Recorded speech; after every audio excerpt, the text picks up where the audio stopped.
Well, I don't exactly know how to deliver this horrible news, so I'm just going to be straight to the point. Mark Carney has retracted everything that he campaigned on. Big surprise. Alberta oil pretty much staying in the ground. Canada's updating the infrastructure. That's not going to happen. Everything that Mark Carney literally said he was going to do, he's now just said he's not going to do. And we're going to be taking a look at that. This is disgusting. And also, this is why, I mean, a lot of people think that Alberta needs to separate because Canada seems to be absolutely doomed. Yeah, it's some heavy stuff to start off the day, but that's just the news, folks. Don't blame the messenger. Welcome back to the channel. Welcome back to another video, everybody. Before we get into it, you know where I'm going with this. I'd like to encourage you guys to hit the like button and subscribe if you haven't yet already. It does really help grow the channel. More than 60 or 70% of you that come back to watch videos are not subscribed. So just hit the subscribe button, hit the bell notification, log into YouTube, and let's all just find a way to politely get me to shut up. And without further ado, let's get right into this video. Starting things off with the longest ballot, which is, again, going to happen. It doesn't seem like it's going to be blocked. Tracy Wilson says the longest ballot stuff is dumb, regardless of who it targets. Our free and fair elections shouldn't be fodder for protest. It makes a mockery of our system. And this is because the longest ballot committee has already registered over 50 of their candidates. And so there used to be a thing about registering in any election in Canada, that there was a fee so that you couldn't just get people to, sign a petition to say, hey, I have 150 or 300 signatures. I want to be considered an eligible candidate. And then voila, because that's kind of currently what it is, which is why you're seeing these longest ballot protests. Used to be that there was a fee. I say we bring back the fee. If you want to run in an election, $1,000, maybe a little bit more. I don't know, but that would prevent a lot of trolls from doing stuff like this because it is making a mockery of our system. They said that they're not attacking Pierre, yet they did it at the federal election, and now they're doing it as by-election. It's just wrong. It's wrong at all levels, but I'd love to know what you guys think down below.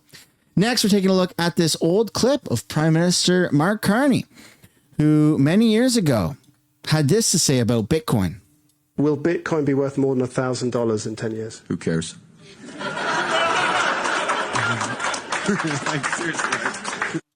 Okay, so why is this important? Well, it's important because Bitcoin is supposed to be the way that the world gets off of the American dollar, right? And I don't know too much about it to tell you the pros and cons, but what I do know is that Bitcoin is well above $1,000. It's at 118,000, and this is an American, so it's at 168,000 Canadian.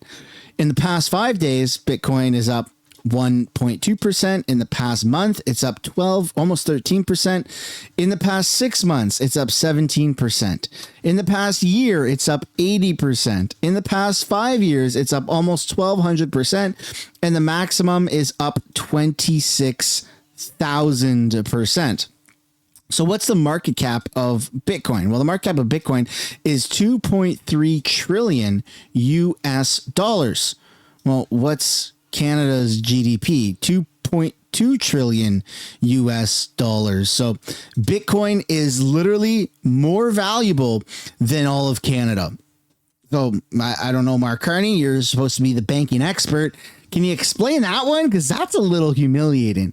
Anyways, we're going to move on here to the fact that the Edmonton police are now holding a town hall for Southeast Asian community Indians because immigrants from the Southeast Asian community are extorting them. Edmonton's South Asian community is under threat, so Edmonton police are holding a town hall here near the end of the month after what they say are threats of violence towards the city's South Asian community. Last month, court documents show the shooting deaths of an Edmonton father and his 11-year-old son in Southeast Edmonton in 2023 was linked to the string of extortions Edmonton police are calling Project Gaslight. While several involved have been arrested, EPS applying to extradite the supposed ringleader from the United Arab Emirates in 2024 after he was arrested on unrelated charges. In the meantime, EPS will be providing an update and answering questions in Southeast Edmonton at a town hall. Edmonton Police's town hall takes place July 28th at the Southwood Community League in Southeast Edmonton. Reporting from Edmonton, Darcy. Yeah, so there you go. That at least Edmonton has going for it.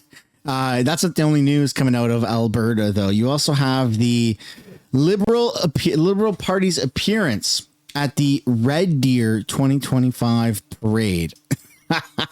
Here's the Liberal Party. Look at that accordion. Okay, I take it back. Accordions are cooler than saxophones. I'm going to keep changing my mind throughout the parade. Is your hand getting tired already? You got a long way to go. That's fantastic. And here we've got the Liberal Party. In a beautiful Corvette. Good morning. Boo.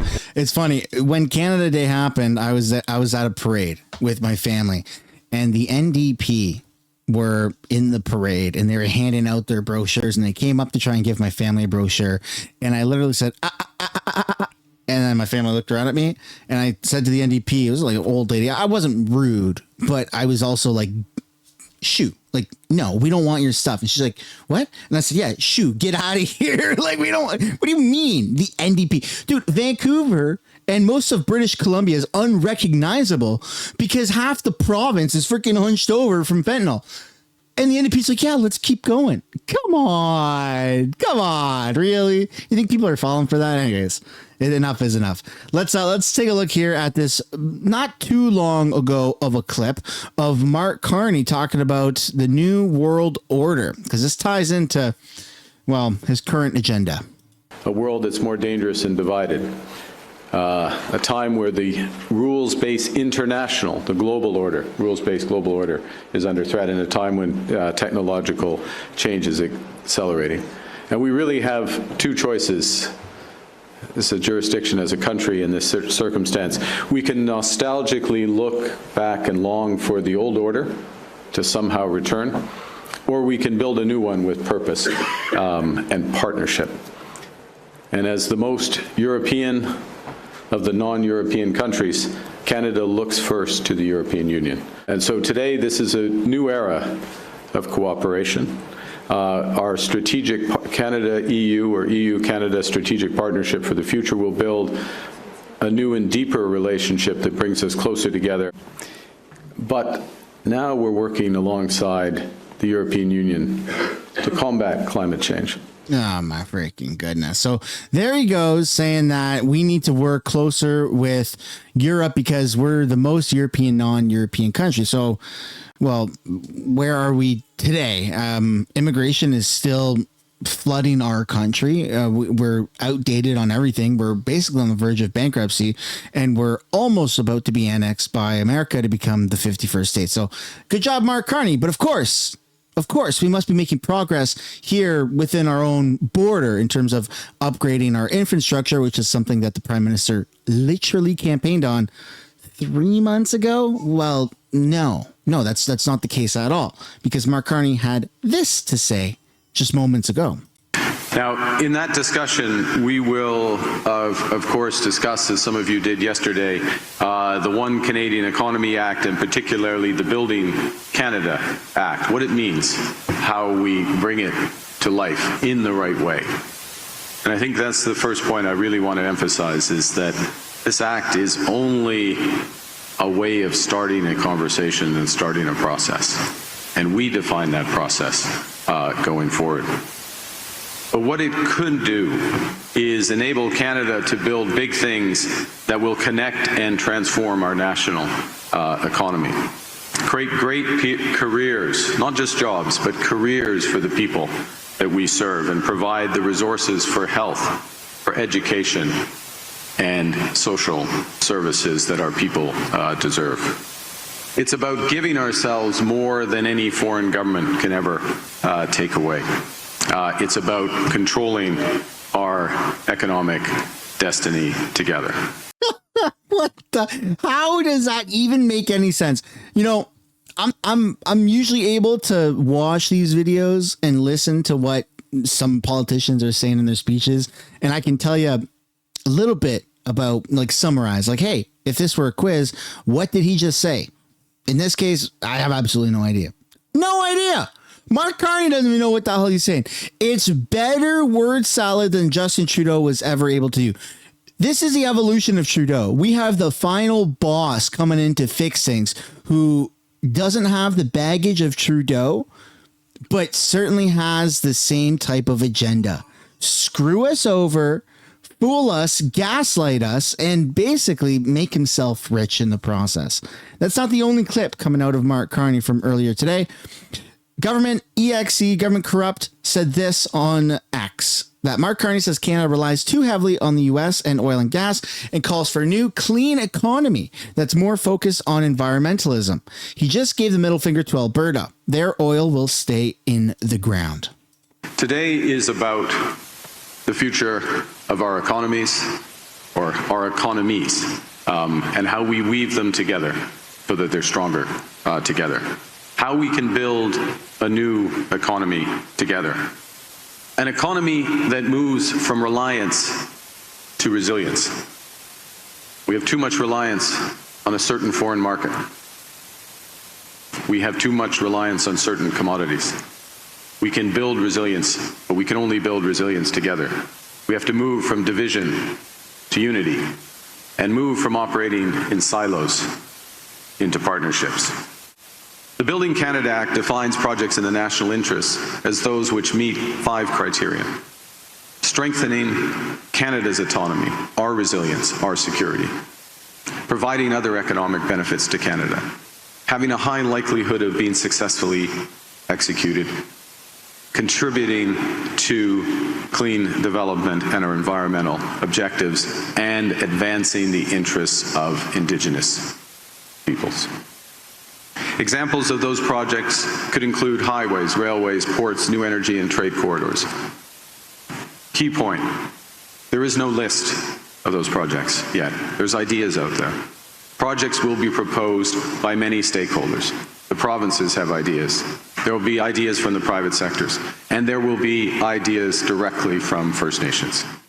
So First Nations communities are going to be able to block, it seems, our entire pipeline, because we know that even if all the premiers unanimously somehow magic wand gets waved, every single province and territory, why not, is on board with pipeline from Alberta to the coast.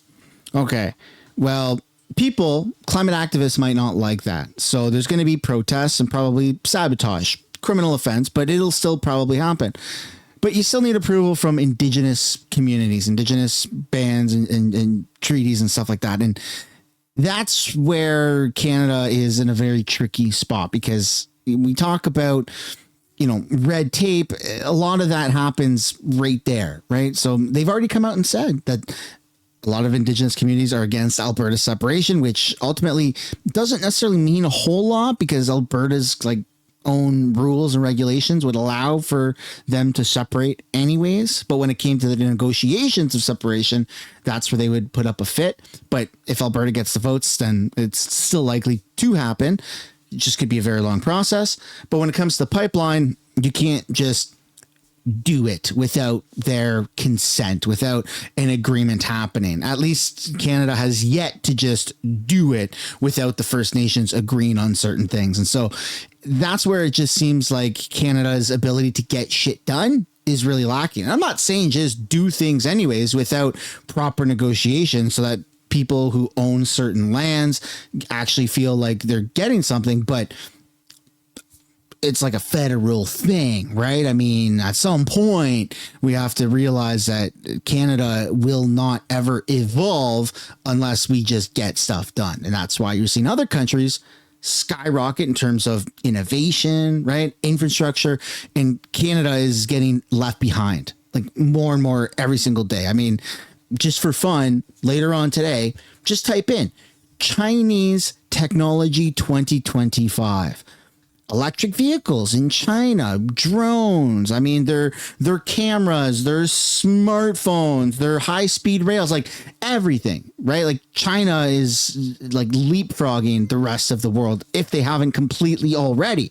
So we are very much needing to compete with, other countries around the world, and that requires getting stuff done. And the Liberals are just not really the ones to do it. But hey, how many times can we really say that, right? Before we feel demoralized. So after Carney gave that speech, he gave this speech as this press conference. Let's take a look.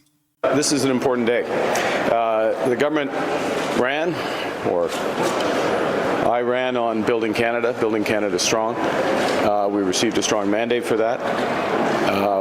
Our signature piece of legislation was the One Canadian Economy Act, the Building Canada Act. Within that, received bipartisan support in Parliament. And this is the first step. This is the first step of putting that into action. We're starting as we mean to go on, which means engaging with First Nations. We'll be engaging with the Inuit next week, 10 days from now in Inuvik, and then the Métis, and having that engagement so that the projects, as we're building our nation, we're building all nations, building together, building in partnership. Today we'll be talking about building in partnership with First Nations, in some cases in partnership, in some cases with projects led by First Nations. Today is about the how, not the what. We're not yet at the what stage. We're not yet at the what stage of which projects and how exactly the conditions associated with those projects. But I'm very encouraged by the turnout today of elected chiefs across the country, both physically here and also virtually, obviously, in many cases, very difficult circumstances with the forest fires ravaging our country, across our country, unfortunately, now. And so the level of engagement, the seniority of engagement, I'm here, I'll be here all day with my ministers, and principally here to listen to about that how and that engagement. Oh my goodness. I'm sad, folks. I'm really, really sad. I've been exploring my own personal YouTube algorithm. You know, when the kids are in bed or something like that, I'll sit down with my wife and I'll take a look on the TV at, you know, different countries and what they're doing. Indonesia, stuff like that. And just technology, infrastructure. What the hell's wrong with Canada? We don't even have a high-speed rail. I mean, I don't think America does either, but that's not to say that, because America doesn't, hey, cool, we're doing great. No, like, we're so far behind on everything. And it makes me, I don't want to say depressed, but it makes me very sad and demoralized. Like, what the hell is the point of living in this country? How long is it going to take for us to even build a high-speed rail? I mean, other countries can do it relatively fast, right? A year, maybe 6 months to a year. If you know, the whole area, the whole infrastructure project, you know, gets approved right away type of thing. Canada takes 5 years for the smallest thing. I mean, for us to build an apartment complex, condos, a whole subdivision of single family homes, many, many, many years. And then our cost of borrowing is so high. So then, you know, companies that are doing this stuff go tits up. It's so pathetic. It's like, we have a nice country and things have been relatively good. But when you compare us to other countries, like our crime, like Canada used to be like, well, I don't want to go to America because crime is so bad.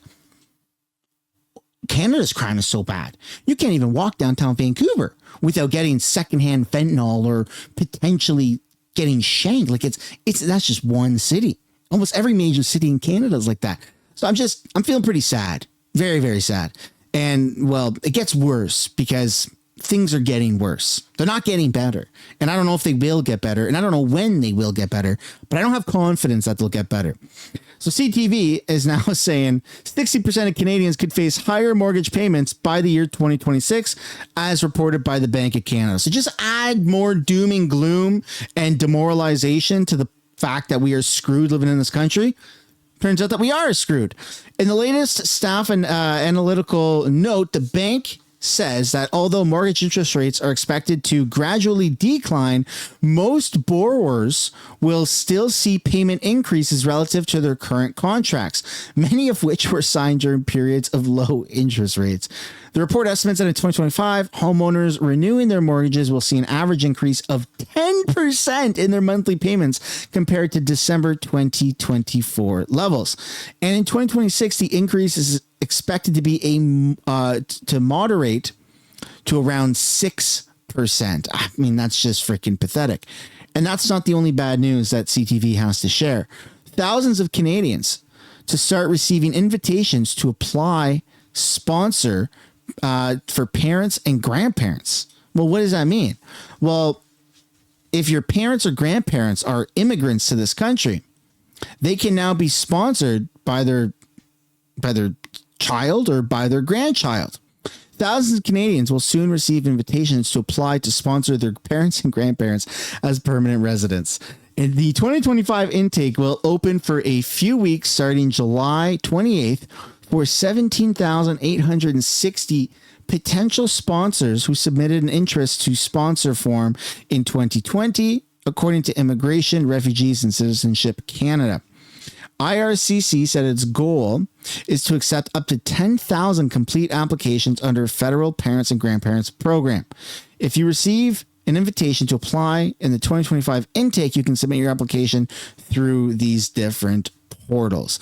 And if you didn't get an invitation, well, then you can just reach out. So yeah, it's pretty demoralizing, folks. I mean, they've now found loopholes around immigration where, hey, maybe we cut back on immigration, but those who are recently immigrated here can sponsor their immigrant parents and grandparents. It's sad. Like, I get it. I get wanting to come to Canada, but Canada's not set up to allow more people at this rate because we're just not doing stuff. We're not building more businesses. We're not building more houses. We're not building more roads. We're not building railways. We're not doing anything. It's like pouring water into a cup, watching it spill over and going, more. Somehow pouring water into a full cup is going to make the cup bigger. That's just not how that works. But we have some good news, sort of. You remember that hijacking that happened yesterday at the Vancouver airport where some climate activists stole a plane, flew to the Vancouver airport, and then as a, immediate response, Canada was still sitting on the toilet while America took their fighter jets and came over and kind of monitored the situation. Well, now the situation has been fully monitored. We're also tracking developments out of Vancouver because we're learning more about the man who has been charged with hijacking a plane to Vancouver's airport. The incident grounded flights there for almost an hour on Tuesday. The CBC's Hilary Johnstone joins us now with the latest on this. Okay, so remind us about this incident. And we know that an arrest has been made here. What are the latest developments? An arrest has been made, 39-year-old Shahir Kasim, and police say, Arthi, that he may also have an ideological motive for all of this as well. So yes, he has been now charged with one. Shahir Kasim.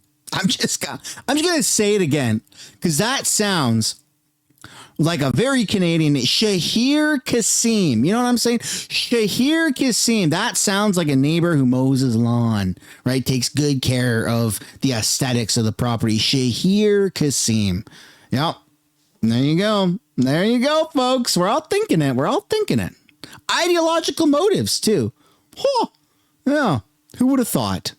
Count of hijacking after that chaos at the Vancouver airport on Tuesday afternoon when flights were grounded for about 40 minutes. There were some 9 flights that were actually diverted to other airports as well. There are reports on social media that this 39-year-old man had been posting on social media saying he was, quote, a messenger of Allah sent to save humanity from climate change. Hence why police have been hinting that there may be some ideological motives here at play. You're looking at some video right now showing that small Cessna 172 being towed away. This was after that plane landed, and that 39-year-old, was taken into custody. Now, we do know that that plane, according to police, they allege that it was hijacked from the Victoria airport, from the Victoria Flying Club. That is according to the airport in Victoria, that's where that plane came from. CBC News has also spoken with the president of that flight school, who says that, yes, that was one of their airplanes. Obviously very distressing for the individuals involved. So isn't that an act of terrorism? I mean, not because of the name Shahir Kasim, which sounds like the whitest name I've ever heard, but hijacking a plane with the guise of ideological motives that I was sent here from Allah to free everybody of the climate change, which is, I mean, is that even really a true story? Like, how are you going to save people through Allah of climate change with a plane? Was it an electric plane? No. That required fossil fuel. So what was the motive? Was it to peacefully educate everybody with a projector screen and a pointy little pen thing and say, okay, we're going to sit down and go through these 30 PowerPoint slides that I've prepared on an airport tarmac, or was it something else? Because I think everyone can think of what else it could be other than some form of education. It's terror. It was an act of terror. Like it was, mens rea was terror. I can only assume. So yeah, good job, Canada. We're off to a phenomenal start with Mark Carney. And you know what the craziest part is?